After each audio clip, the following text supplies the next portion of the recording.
Assalamualaikum warahmatullahi wabarakatuh. Bismillah, alhamdulillah, wassalatu wassalamu ala sayyidina Muhammad ibni Abdillah wa ala alihi wa sahbihi wa mawalah. Amma ba'du. Anak-anakku, siswa dan siswi kelas 12 SMK Wahid Hasim Surabaya, alhamdulillah birahmatillah wa bi'aunillah, bertemu lagi dengan Pak Ubay, materi pendalaman agama Islam, aspek Al-Quran, hadis. Mudah-mudahan kita semua senantiasa diberikan kesehatan oleh Allah Subhanahu wa Ta'ala, sehingga bisa mengikuti kegiatan pembelajaran daring dan juga bisa mengikuti semua kegiatan-kegiatan baik itu di sekolah maupun juga di luar sekolah. Anak-anakku yang dirahmati Allah Subhanahu wa Ta'ala, melanjutkan materi akhlakul karimah. Jika pada pertemuan sebelumnya Pak Ubay sudah menyampaikan tentang sikap sabar, maka pada kesempatan ini Pak Ubay akan menyampaikan tentang tawakal. Apa tawakal itu? Tawakal diartikan berserah diri sepenuhnya kepada Allah Subhanahu wa Ta'ala dengan tidak melupakan usaha serta mengharapkan ridha dari Allah Subhanahu wa Ta'ala. Jadi tawakal itu pasrah kepada Allah setelah berusaha. Bukan kemudian tidak ada usaha mengatakan saya pasrah kepada Allah Subhanahu wa Ta'ala. Itu bukan tawakal. Nah, suatu ketika ada salah seorang sahabat pada waktu itu biasanya datang ke Masjid Nabawi untuk melaksanakan sholat berjamaah dengan Rasulullah jalan kaki. Nah, suatu ketika sahabat tersebut datang ke masjid naik kuda. Ketika Rasulullah berada di depan masjid, sahabat tersebut baru datang dan kemudian turun dari kudanya. Lalu kemudian Rasulullah bertanya, "Tumben hari ini kok pakai kuda, naik kuda?" "Iya Rasul, karena saya sedikit agak capek."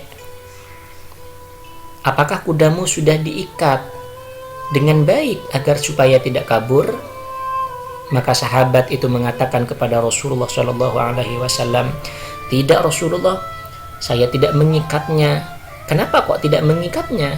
ditanya oleh Rasul. "Karena saya sudah pasrah kepada Allah Subhanahu wa Ta'ala."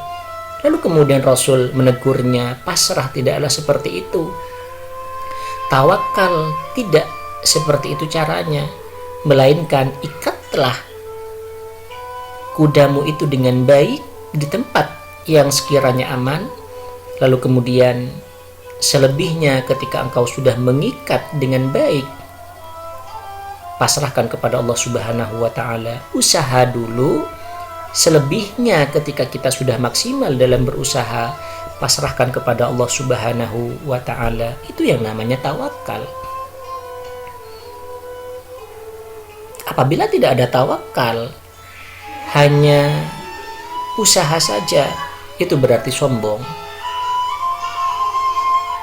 Sebaliknya, ketika kita hanya pasrah saja, tawakal saja, tidak ada usaha, maka itu konyol. Misalnya kalian mau bepergian ke pasar atau ke mall, anggaplah mau ke Delta, menggunakan sepeda motor. Sepeda motornya tidak diparkir, tidak masuk ke parkiran Delta, akan tetapi diletak di luar, di jalan raya itu lengkap dengan kunci-kuncinya, lengkap dengan kontak-kontaknya. Kenapa kok tidak diparkir dan kontaknya masih tetap berada di motornya? Jawabannya, saya pasrah kepada Allah Subhanahu wa Ta'ala, maka pastikan motornya itu lenyap.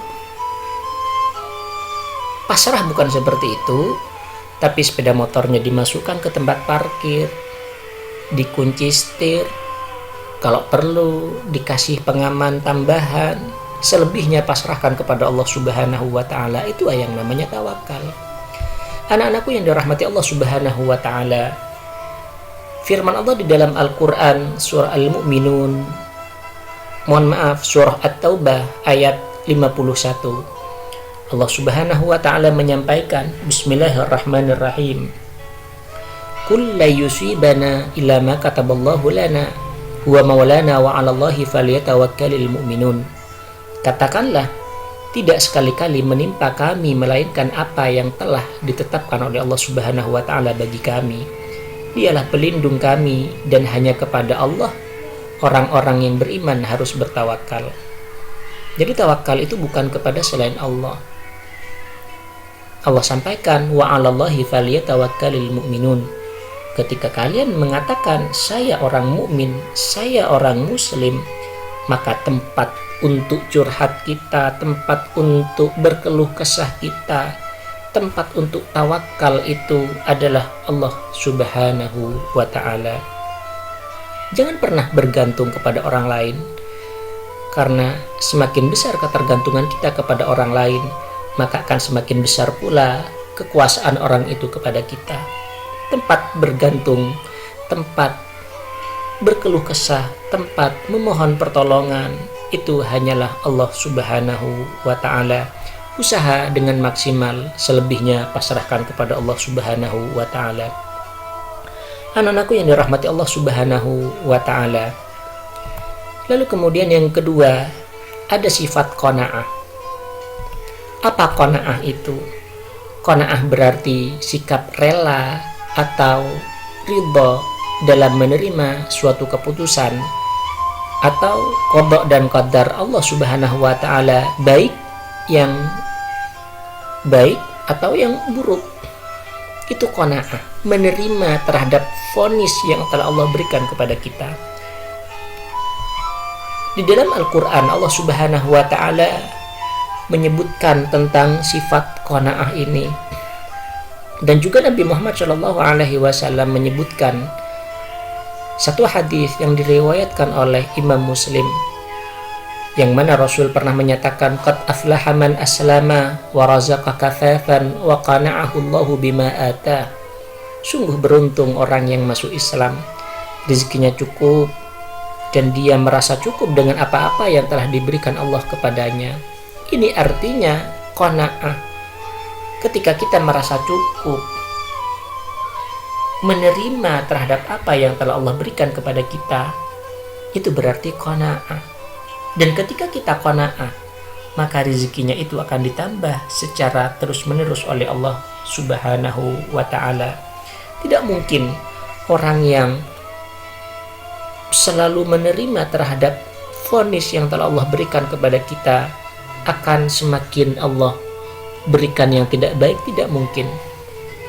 Allah tidak pernah menzalimi hambanya. Yang ada, Allah selalu membantu hamba-hambanya. Meskipun hambanya itu sering maksiat kepada Allah Subhanahu wa Ta'ala, Allah selalu membantunya. Mudah-mudahan dua akhlakul karimah ini, yaitu yang pertama tawakal dan yang kedua qanaah, bisa kita terapkan dalam kehidupan sehari-hari, sehingga kita senantiasa diakui sebagai hamba-hamba Allah, diakui sebagai umat dari Rasulullah Shallallahu Alaihi Wasallam. Mungkin ini saja yang dapat Pak Ubay sampaikan. Mudah-mudahan kita bisa bertemu lagi di pertemuan berikutnya. Kurang lebihnya mohon maaf yang sebesar-besarnya. Hadanallahu wa iyyakum ala siratikal mustaqim. Tsumma assalamu alaikum warahmatullahi wabarakatuh.